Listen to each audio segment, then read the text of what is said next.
Guys, welcome to my vlog. Ayan, tingnan mo guys, maganda tong strolley na binigay sa akin ng aking amo. Tingnan mo guys. Double ano siya guys, double purpose.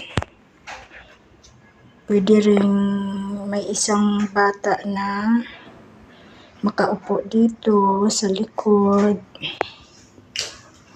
Tapos, yung medyo maliit, nandito sa harap. Maganda siya guys.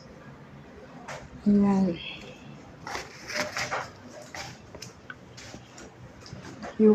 Pag yung bata na medyo malaki na, pwede siya pwede na dito siya sumakay sa likod.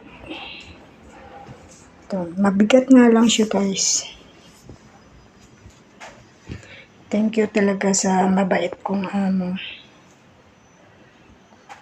Sobrang bait niya talaga guys. Ang dami niya nang binigay sa akin ng mga gamit. Thank you for watching guys. See you for my next video. God bless and bye-bye.